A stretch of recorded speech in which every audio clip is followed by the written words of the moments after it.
Apostolado del Grupo Católico de Oración María Guardiana de la Fe de la ciudad de Quevedo, destacando la existencia del infierno en base a mensajes dados por la Santísima Virgen María a un alma víctima en España, a revelaciones de Jesús a un grupo de jóvenes cristianos evangélicos, como también a un hecho científico ocurrido en Siberia, Rusia, denominado Las Voces del Infierno.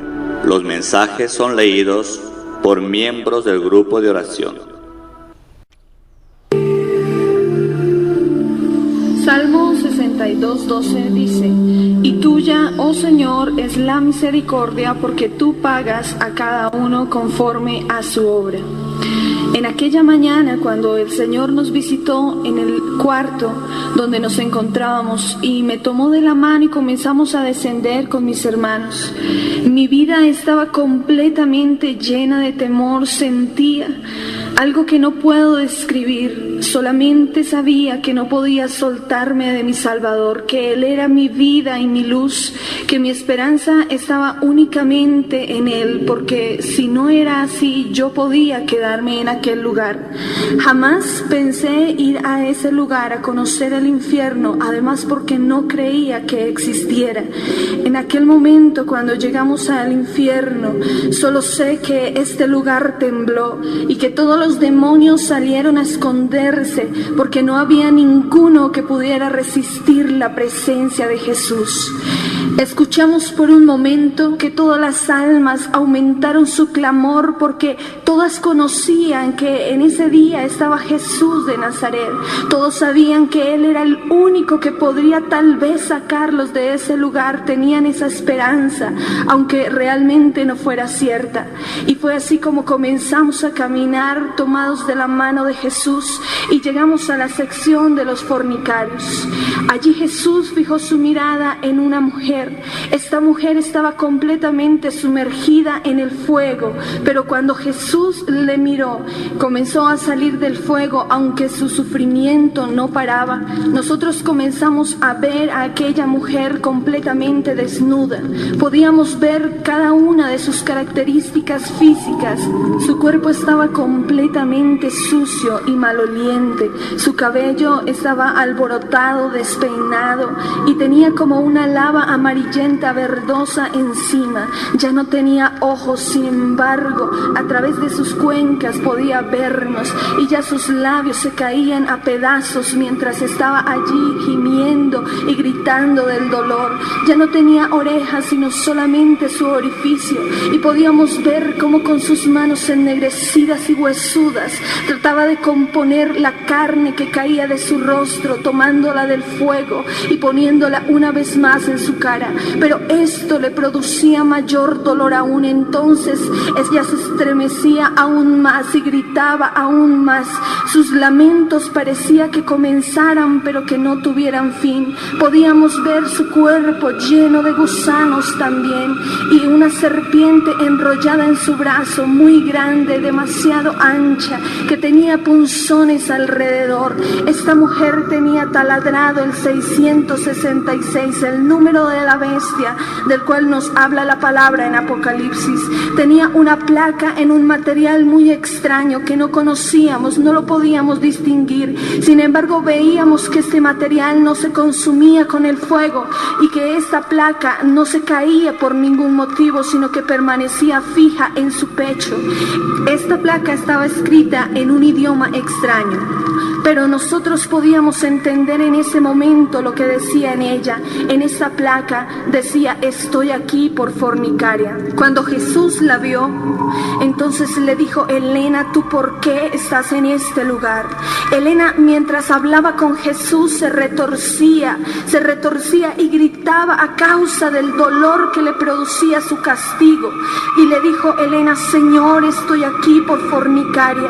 Y comenzó a pedirle perdón a Jesús una y otra vez. Sin embargo, en un momento comenzamos a ver la historia de su muerte, Elena se encontraba teniendo una relación sexual con uno de sus amantes porque creyó que el compañero con el que ella vivía había salido de viaje, pero él volvió a su casa, la encontró con su amante. Entonces se fue hacia la cocina y tomó un gran puñal, enterrándoselo en la espalda. De esta forma, Elena murió y fue conducida hacia el infierno. De la misma forma como había muerto desnuda, asimismo se veía en el infierno. En el infierno todas las cosas se materializan y podíamos ver aún presente ese puñal clavado en su espalda, que le producía un gran dolor allí a Elena. Para ese entonces ella llevaba 7 años en este lugar. Recordaba uno a uno de los instantes de su vida, recordaba cada momento de su muerte, recordaba también que un día tal vez le habían predicado a ese Jesús que ahora tenía enfrente suyo y que era el único quien podría salvarla, pero ya era tarde para ella como para todos cuantos estaban allí en el infierno. La palabra de Dios tiene bastante claridad acerca de la fornicación.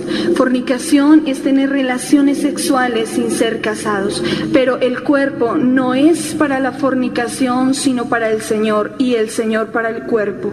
Ahí mismo en 1 Corintios 6:18 dice: huid de la fornicación.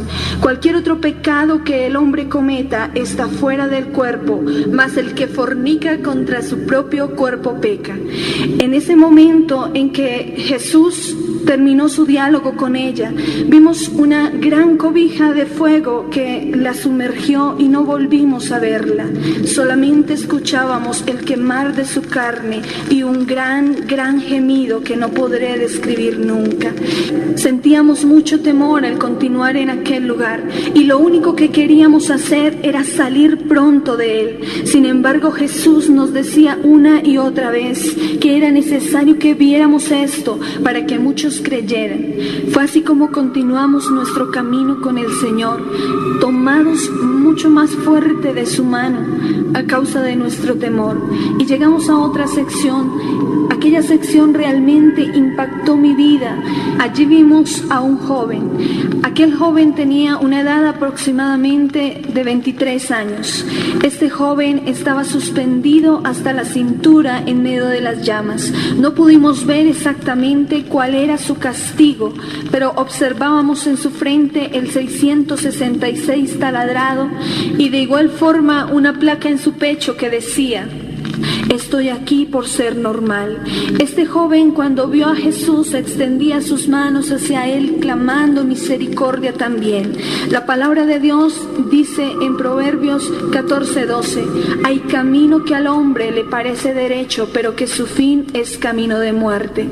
Cuando nosotros leímos en aquella placa: estoy aquí por ser normal, le preguntamos a Jesús: Jesús, pero ¿cómo así? ¿Acaso a este lugar se viene por esta causa? Y Jesús entonces le dijo: Andrés, ¿por qué estás en este lugar? Y Andrés le dijo: Jesús, mientras vivía en la tierra, yo pensaba que solamente robar y matar eran pecados, y por eso nunca me acerqué a ti. Salmos 9:17 dice: los malos serán trasladados al Seol, todas las gentes que se olvidan de Dios. Andrés se equivocó en gran manera al clasificar el pecado como muchos lo hacen en la actualidad. Jesús dice en su palabra: la paga del pecado es muerte, mas la dádiva de Dios es vida eterna. Y cuando nos habla de pecado, no lo clasifica. Andrés tuvo oportunidad de conocer a Jesús porque él mismo lo reconocía, pero él desaprovechó esa oportunidad que Dios le había dado. Tal vez tuvo miles y miles de oportunidades más de volver su rostro a él, pero nunca quiso, y por eso se encontraba en ese lugar. También una gran cobija de fuego le sumergió y no volvimos a verle. Seguimos allí caminando con Jesús y veíamos hacia lo lejos algo que caía como bultos, pero al acercarnos nos dimos cuenta que eran personas que estaban cayendo en ese momento. Eran gentes que en la tierra morían en ese momento sin Cristo y eran conducidas hacia el infierno. Vimos específicamente a un joven. Este joven tan pronto cayó a aquel lugar, vinieron todos los demonios corriendo corriendo hacia él y con gran violencia comenzaron a destruir su cuerpo. Inmediatamente se comenzó a llenar de gusanos. Mientras esto sucedía, este joven decía: no, ¿qué es esto? Que pare ya, yo no quiero estar en este lugar, esto debe ser un sueño, sáquenme de aquí, yo no puedo estar en este lugar. Él ni siquiera se había dado cuenta que acababa de morir sin Cristo y que se había ido a una eternidad sin Él. Y entonces los demonios se burlaban de Él y continuaban atormentando su cuerpo. Y se comenzó a hacer inmediatamente el 666 en su frente y apareció de inmediato la placa en su pecho. Y aunque no pudimos ver por qué motivo había ido a este lugar, sí sabemos que este joven ya nunca más pudo salir de allí. El Señor nos decía que el tormento de todas estas personas aumentaría mucho más en el día del juicio.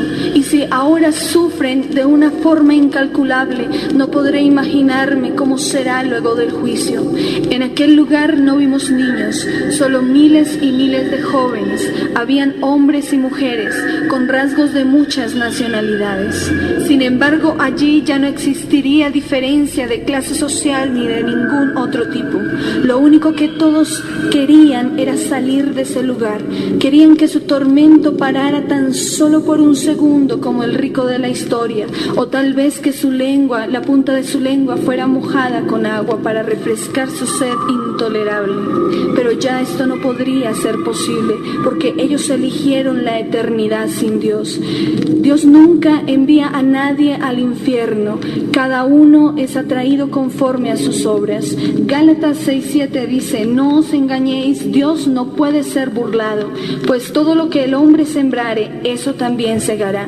Hoy tú tienes la gran oportunidad de cambiar tu destino eterno. Hoy tienes a Jesús y dice la Biblia: mientras hay vida, hay esperanza. Hoy tú tienes la vida, no la desaproveches, puede ser la última oportunidad. Dios te bendiga.